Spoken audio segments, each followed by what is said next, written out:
नमस्ते दोस्तों, आशा है आप सब स्वस्थ और बहुत अच्छे होंगे। आज हम जानेंगे आस्था हमें पूर्ण शक्ति देती है। कुछ साल पहले एक जबरदस्त संघर्ष में राष्ट्रीय टेनिस चैंपियनशिप जीती। वे लगभग अनजाने खिलाड़ी थे और बारिश के मौसम के कारण वे टूर्नामेंट से पहले अपने खेल को आदर्श स्तर तक नहीं पहुंचा पाए थे। एक विश्लेषण करते हुए एक अखबार के खेल समीक्षक ने कहा कि उसकी तकनीक में कई दोष थे और उसने लिखा कि उसके विचार से उससे महान चैंपियन कोर्ट पर खेल चुके हैं।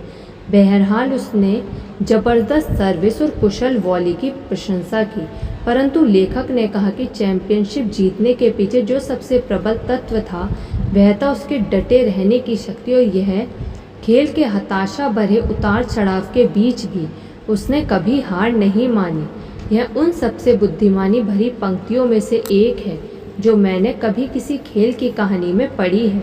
खेल के हताशा भरे उतार चढ़ाव के बीच भी उसने कभी हार नहीं मानी। इसका मतलब है कि जब खेल उसके खिलाफ जा रहा था तो उसने हताशा को अपने मन में नहीं आने दिया, ना ही उसने नकारात्मक विचारों को प्रबल बनने दिया, और इस वजह से जीतने के लिए आवश्यक शक्ति को कम नहीं होने दिया। इस मानसिक और आध्यात्मिक गुण ने इस व्यक्ति को चैंपियन बना दिया। वह बाधाओं का सामना करने, उनके सामने डटे रहने और उन्हें परास्त करने में योग्य था। आस्था डटे रहने की शक्ति देती है। यह आपको तब भी आगे बढ़ने की शक्ति देती है जब आगे बढ़ना कठिन होता है। जब परिस्थितियां अच्छी हो तो कोई भी व्यक्ति सफल हो सकता है, परंतु आपको तब किसी अतिरिक्त तत्व की आवश्यकता होती है जिसके द्वारा आप उस वक्त संघर्ष कर सके जब हर चीज़ आपके खिलाफ लग रही हो। यह एक महान रहस्य है कि आप खेल के हताशा भरे उतार चढ़ाव के बीच भी कभी हार ना माने। आप जवाब में कह सकते हैं, परंतु आप मेरी परिस्थितियां नहीं जानते। मैं बिल्कुल रसातल में पहुंच गया हूं और जो हालत मेरी है वैसी आज तक किसी की नहीं हुई होगी। अगर यह बात है तो आप खुशकिस्मत हैं, क्योंकि अगर आप रसातल में हैं तो आप इससे नीचे तो जा ही नहीं सकते। अब तो आपकी यात्रा केवल एक ही दिशा में हो सकती है और वह है ऊपर की तरफ, जो आपकी स्थिति काफ़ी संभावनापूर्ण लगती है। परंतु मैं आपको सावधान कर दूं, आप ऐसा कभी ना सोचें कि आपकी जो परिस्थिति है वैसी आज तक किसी की नहीं हुई है। ऐसी कोई परिस्थिति होती ही नहीं है। सच कहा जाए तो इंसान की कहानियाँ बहुत थोड़े तरह की होती हैं और यह सभी कहानियाँ पहले खेली जा चुकी हैं। हमें इस तथ्य को कभी नहीं भूलना चाहिए। ऐसे लोग हुए हैं जिन्होंने हर तरह की मुश्किल परिस्थिति का सफलतापूर्वक सामना किया है, जिसमें वह मुश्किल भी शामिल है जो अभी आपके सामने है और जो आपको पूरी तरह निराशाजनक दिख रही है। यही दूसरों को भी लग रहा है, परंतु उन्होंने इससे बाहर निकलने का कोई तरीका, ऊपर जाने का कोई तरीका, पार निकलने की कोई राह, उसके बीच से होकर जाने वाली कोई तरकीब खोज ली। इस तथ्य के सबसे प्रेरक उदाहरणों में से एक है। वह अपनी फिलॉसफी का जीता जागता उदाहरण स्वयं है। बचपन में वह बीमार रहा करते थे। यही नहीं, वह हकलाते भी थे। वह संवेदनशील थे और हीन भावना का शिकार भी थे।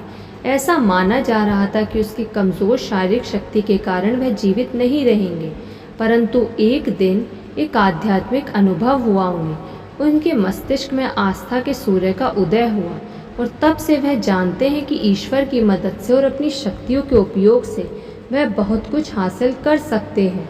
उसने बिजनेसमैनों को सेवा देने का एक अद्भुत विचार विकसित किया और वे इसे इतना अधिक महत्वपूर्ण मानते हैं कि वे हर साल 2 बार 2 दिन के सत्र में भाग लेने के लिए मोटी फीस देने के इच्छुक रहते हैं, ताकि उन्हें बिजनेस बुद्धिमत्ता और प्रेरणा प्राप्त हो सके।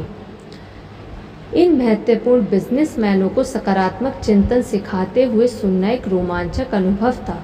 कई बार उसे अपनी हकलाहट से बहुत कठिनाई होती है, परंतु वह हताश नहीं होता। वह खुलकर इसका उल्लेख करता है और इसे हंसी में लेता है। उदाहरण के तौर पर एक दिन वह कैडिलक शब्द कहने की कोशिश कर रहा था। उसने कई बार कहने की कोशिश की और वह किसी तरह से इसे नहीं कह पा रहा था। आखिरकार उसने एक सशक्त प्रयास के बाद ऐसा कर दिखाया। फिर उसने टिप्पणी की, मैं क कैडिलक कह ही नहीं पा रहा था। खरीदने की बात तो दूर है, जनता हंसते हंसते दोहरी हो गई।